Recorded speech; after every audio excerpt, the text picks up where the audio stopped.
Welcome to the Leader's Edge podcast. I'm Sandy Laycox, Editor-in-Chief of Leader's Edge. In this episode of our Personalized series, Associate Editor Chris Hand talks with Ilene Anders, the Chief Financial Officer of Alliant. Ilene shares her experience growing up in Las Vegas. She talks about what it was like to move from the CIO to the CFO position, and how she has learned to learn from others along the way. Give it a listen. Okay, we are here with Ilene Anders, the Chief Financial Officer of Alliant.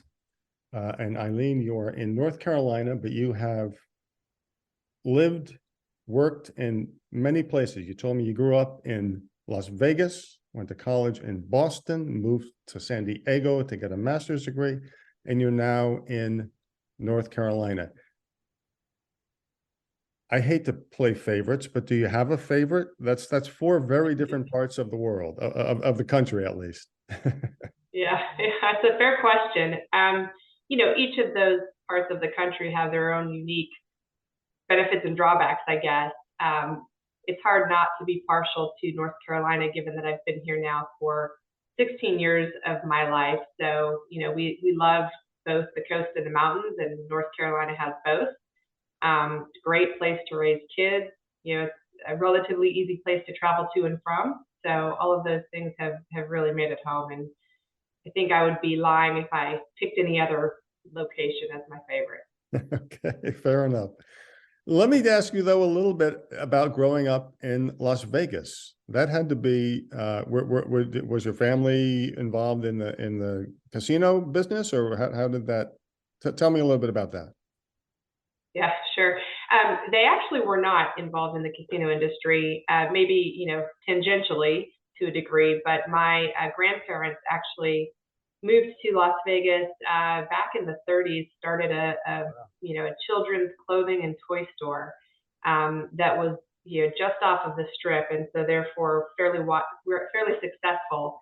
When people were successful gambling, they went shopping. So it was, of course, before all of the mega malls around Las Vegas that exist today. So, so I'm actually second generation, born and raised in Las Vegas. And, my mom was involved actually in the business of psychology, as was my stepfather. So, we, to some degree interacted with those in the gaming industry, but really it was focused on, more medical and mental health. Okay. You were the Chief Information Officer before taking on the role of CFO. Those jobs, to me, seem to require two very different sets of skills. Am I wrong? Well, there's an overlap there, but I think you're right. In general, you need to understand technology to some degree, certainly. And in finance, you certainly need to understand that as well. So they do seem very disparate.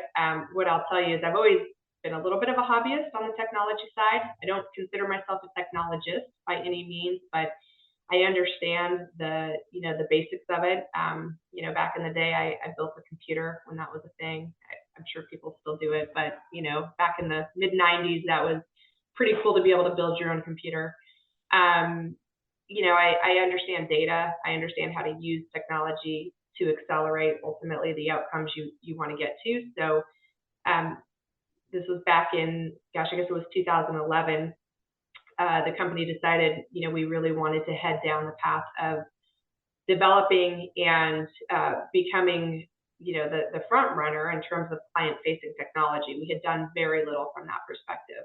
We had a lot of great technologists in the company running the day-to-day, underpinnings and network and help desk and all of those things, but really hadn't spent a lot of time developing the vision and the strategic direction for the client-facing technology. So I was tasked with that, and it was, something I probably would have said at some point in my career, I'll be a CIO, but it was a great, 5 years spent doing exactly what I described and really helping get that strategy off the ground.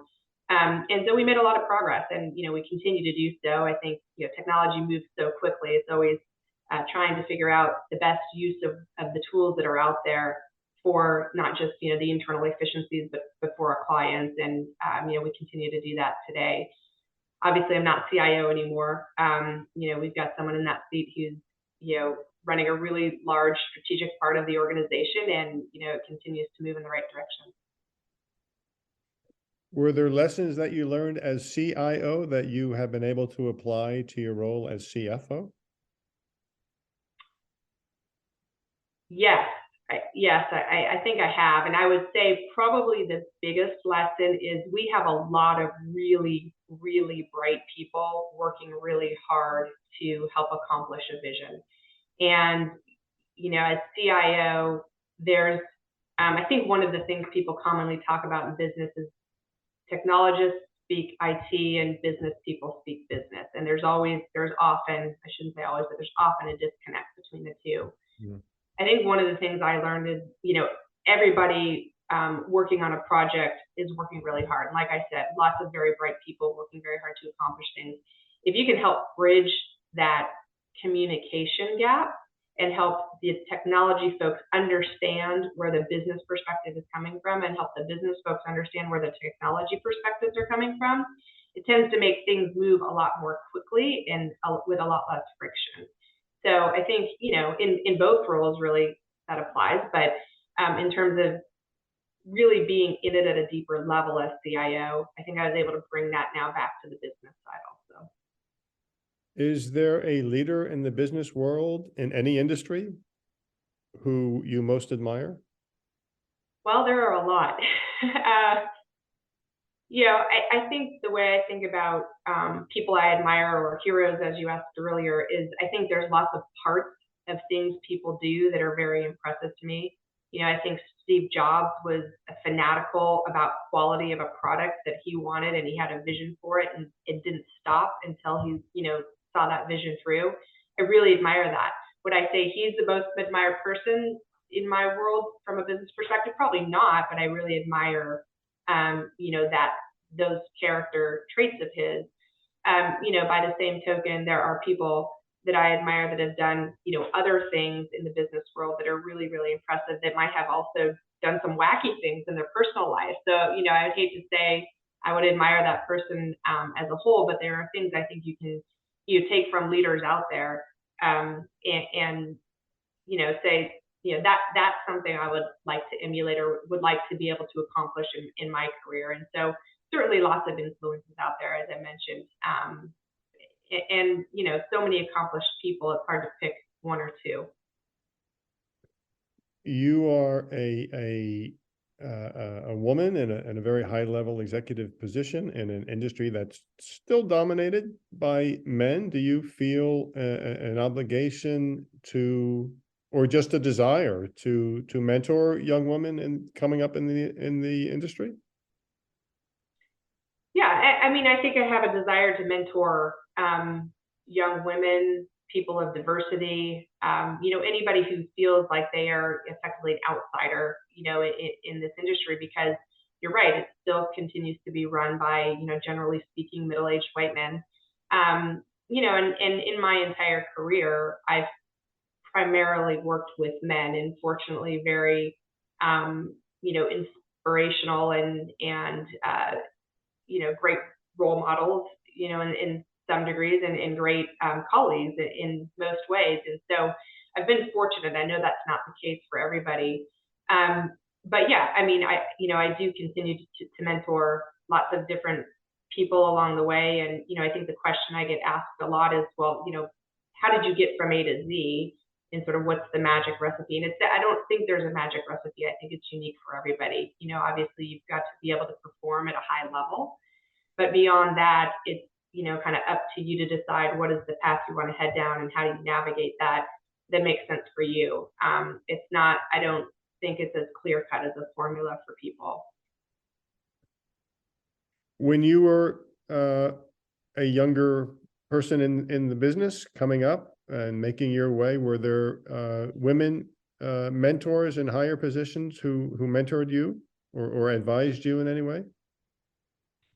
I'm sad to say I never had a woman in a higher position that I could look to as a mentor. Like I said, most of the people I worked with were men.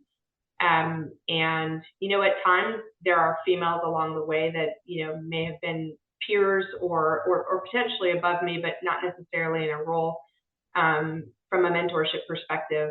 But, as I mentioned earlier, I think there are things that you can look to people kind of across the board that might be a higher level than you, might be, doing something at a different organization than you that might be impressive and learn some things. And so that's always been the way I have, if you want to call it it's not self-mentoring, but without having an official mentor, looked to people as, to influence how I would, move through my career. Yeah.